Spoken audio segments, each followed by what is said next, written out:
Alright guys, here's the second half of my leg workout from November 5th at Brown's Gym. And if you guys haven't seen the first half of this, I'll put a link up here. You can see the video. This will open in a new window, so it won't interrupt this, but I would kind of encourage you to watch that if you haven't watched this yet.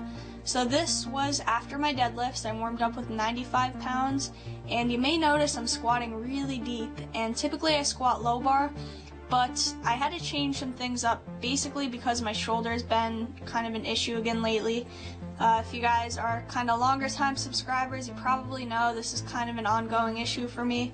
I partially tore my labrum and my supraspinatus during my 2nd degree black belt test years and years ago, and it's kind of just something that nags me every now and then. And I decided to swim for some cardio, and that kind of basically set off the pain.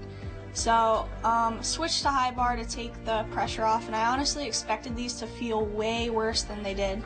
So these are sets of 115. I did, I think, 4 sets of 115, and squats were nice and low. They felt very, very, very easy, especially for the first half of the reps, and I didn't have any issues opening up my hips. If you watch closely, my butt wink isn't that bad either, and usually that's a big issue for me if I'm not really, really on top of my mobility. So yeah, speaking of mobility, I got Kelly Starrett's book, Becoming a Supple Leopard, and that actually just came in the mail today. So I'm very excited about reading that whole book, you know, seeing what I can do to better myself, better my mobility, better my lifting health in general, things like that. So overall though, really, my mobility hasn't been a huge issue. It kind of was when I had that dirt bike accident, but now it's a lot better. Now I need to tell you guys about this really exciting news, and I'm just super stoked. It's going to change some of my goals, but I'm going to bring you guys along with me the best that I can. So yesterday, Johnny Candido of Candido Training HQ, if you guys haven't checked out his channel, check it out. I've been watching him for I think over a year now. He has a great channel. He's a great power lifter. He's very, very good with the mechanics of lifting in general, and just a really nice guy overall. So definitely check his channel out if you haven't. But anyway, Johnny had messaged me, or sent me a comment on Facebook, asking if I'd done a powerlifting meet yet, and kind of encouraging me to do it. And I was kind of under the impression that I still really needed to make some improvements before I even thought about doing powerlifting meets. But we got talking about it, and this is a funny situation, guys, okay?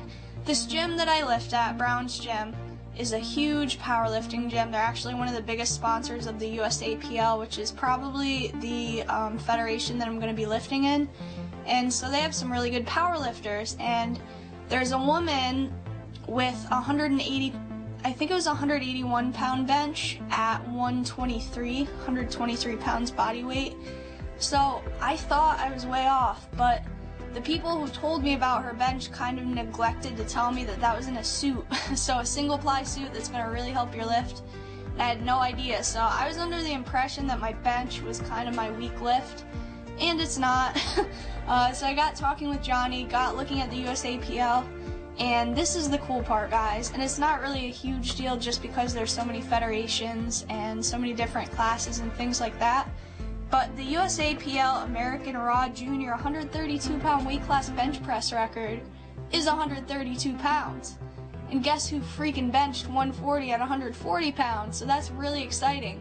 Now, I didn't have a pause, but at the same time, I wasn't peaking for a meet or anything. I just kind of decided to do it, and I did that at like 3 in the morning working night shift. So, I have a kind of short-ish term goal here, and I'm going to bring you guys along for the ride.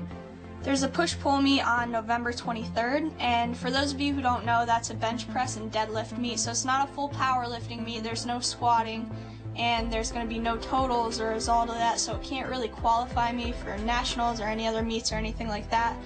But it's a good way to kind of get my feet wet a little bit, you know, stick my big toe in the water and see how meets run, see how I react to it. I'm not going to worry about my weight class for this. In the female weight class, or I think just the weight classes in general, there's a 132 pound weight class and there's a 148. So I'm not really close to either one of those. I'm right in the middle. I'm not going to even worry about that this meet. So I'm going to be doing a meet in like 20 days. I'm going to hopefully share all that with you guys. And then January 19th is the Northeast Iron Beast Winter Classic, and that is a national qualifier, and that's about 10 weeks from now. So I'd like to ideally compete in the 132-pound weight class, and I'm sitting at like 139 right now. I have been cutting very slowly, so that's going to change, my diet. I'm going to be a little bit more aggressive, so that's going to mean the amounts of food I'm eating in my full day of flexible dieting videos may not be as much, but I'm still going to make them for you guys. What I'm planning to do, hopefully, is lose about 1.5 pounds a week for, I would say, 3 to 4 weeks. I kind of want to get ahead of the game. Really, I could lose 1 pound a week and kind of diet right down into this competition, but I don't want to be dieting right before the meet, if that makes any sense. So I'm going to cut my calories, be a little bit more aggressive, and also, if you guys watched the last video, I'm kind of just doing my own thing in the gym now. I'm going to get right on a powerlifting program, do some research, and pick one this week and get right on that.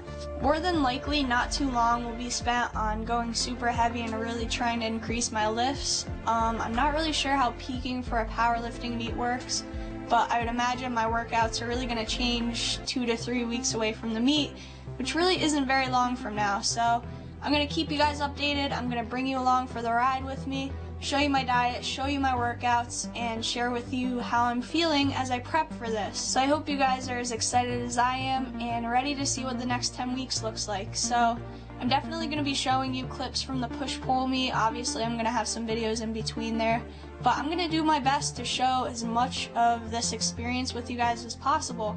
So that's my announcement, guys. Thank you again to Johnny for reaching out, talking to me, encouraging me to do this. Honestly, I would have had no idea if he didn't message me, so it's very, very, very appreciated. And I have this new sense, I don't want to say of urgency, but of excitement, and this is the kind of thing for me, guys, because of how I diet, that makes it easier for me. So I don't diet to look better. Quite frankly, I don't care. I'm happy with where I'm at. But if I'm dieting to make a weight class to go for an American record, that's a whole different ball game.